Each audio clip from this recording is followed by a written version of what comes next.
Will the market go up or down? Should you lock in or float?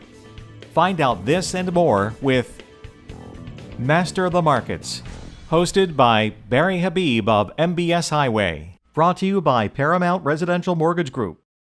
In today's mortgage environment, providing our wholesale community with the best combination of product, pricing, technology, and service is paramount to their success. PRMG, built by originators for originators.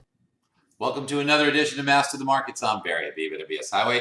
This is created exclusively for Mortgage News Network, and it's brought to you by our friends at PRMG, who are working for your best interest. So let me tell you that last week was a week that was action-packed with news items. Mortgage bonds came through it okay, but there was quite a bit of volatility during the week. Let's talk about what happened. First of all, inflation is very important to the bond market, and there was plenty of inflation data that came out. The Fed's favorite gauge, which is called the PCE, or Personal Consumption Expenditure, showed actually that inflation was pretty tame. Actually declined a little bit on the important core rate that strips out food and energy. The Fed's target was 2%. The previous month was 2%. This number came in at 1.9%, so showing that inflationary pressures easing a little bit. The bond market liked that. Now, the Employment Cost Index measures wages. Alan Greenspan used to love this number. Measures it on a quarterly basis, and it actually showed that the increase in wages was the highest in 10 years. Not a huge increase. It was up 0.6% for the quarter and about 2.8% for the year. So when we look at that, a little bit of wage pressure, but not a lot. The bond market kind of took that one in stride. We also did get the big jobs report on Friday. And the big jobs report was, on the headline, looked disappointing, but the previous 2 months job creations were revised up, and that actually more than made up for the loss. So overall, it was a pretty strong jobs report. The unemployment rate dropped from 4% down back to 3.9%. And here's the important one. We look at wage gains, right? And so a lot of people look at hourly earnings. That was up 2.7% year over year. I prefer to look at the weekly number because I think that's more accurate. What you earn per hour is important. However, it's what you take home, right? Or what you earn for the week. Your hourly numbers could change if you work less hours or more hours. So I like the weekly number better. And that was up 3% year over year. Now let's remember that 3% may sound a bit modest. However, a lot of the newer workers and younger workers that are coming into the workforce, they are keeping that number down because their earnings don't typically escalate as much.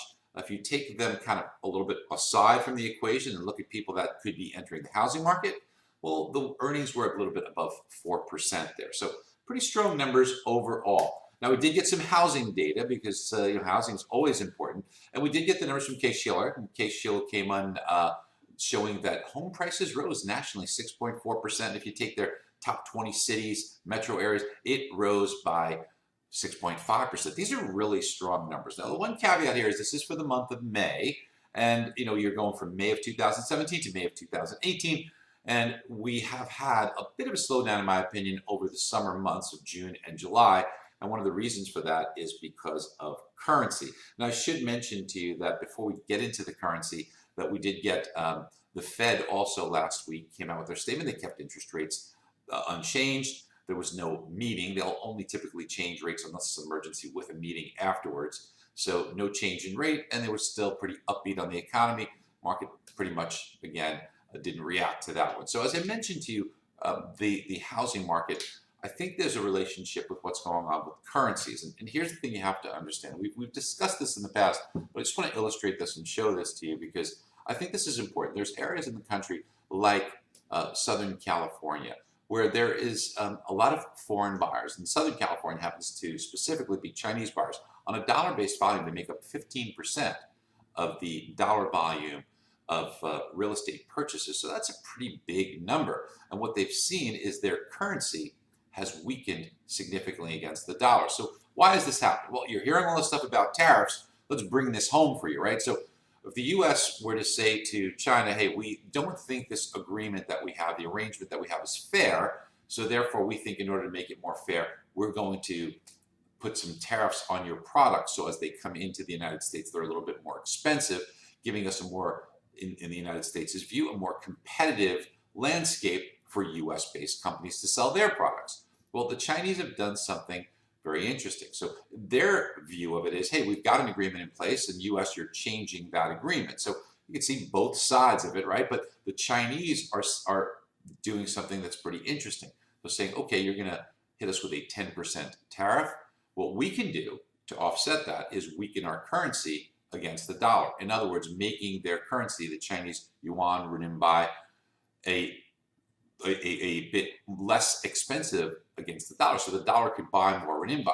So their goods become cheaper, then add the 10% tariff, and it essentially negates the effect of it. So pretty clever. I want to show you something because here's what's occurred when you take a look at the move here. Just if you take a quick peek here, let me just get this centered for you, from the month of, and I'm going to try and make this a little smaller so it fits in here. Sorry about that. For the month of April, from mid-April, the dollar against the yuan was 6.25 to 1. So in other words, 6.25 yuan for every dollar. But as you can see, in just a 3-month span, 3.5 months, I guess now, that has risen from 6.25 to 6.85, meaning that today $1 buys 6.85 yuan. So it has increased about 10% just in the past 3 months or so. Why is this so important to us? It's important to us because if you're looking to purchase real estate, it would cost you in just the past 3.5 months about 10% more if you're a Chinese buyer. Remember, they make up 15% of the marketplace. Add to that about 2% appreciation that some of these markets have seen during that same 3.5-month period. And now it's costing you about 12% more to purchase a home. And this really is an increase that gets to be pretty big. Think about this. If that home value were $1 million, not uncommon in Southern California, certainly, you'd be looking at an extra $120,000 change to the purchase price in just the past 3.5 months. If you look at it in terms of their currency, it's close to a million yuan, renminbi more in just 3.5 months. So you think about this, it is certainly causing the buyers that are foreign buyers to pause. And let's hope that this trade situation does work itself out, because if it does escalate and things get worse, it could certainly impact the housing market to a greater extent.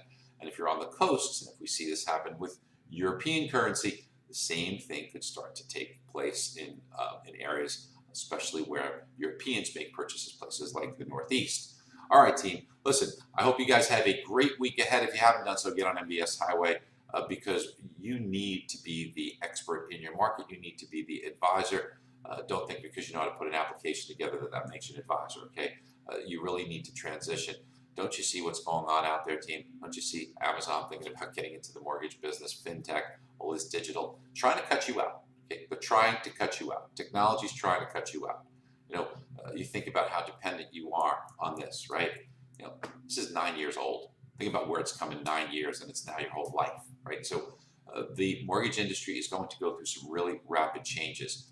If you don't make the changes yourself to create value, if you don't do things that can't be easily replaced by technology, it's going to put you in a compromised position. Protect yourself, protect your family, be an advisor. Let us help you.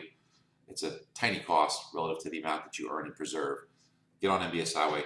Talk to you next week. Bye-bye. PRMG continues to provide our wholesale partners across the nation with better technology, better product, better pricing, and better service. Our nationally recognized brand is more than just an image. It is a symbol of integrity. PRMG, built by originators for originators. Be sure to click on the link below for your free 30-day MBS Highway trial.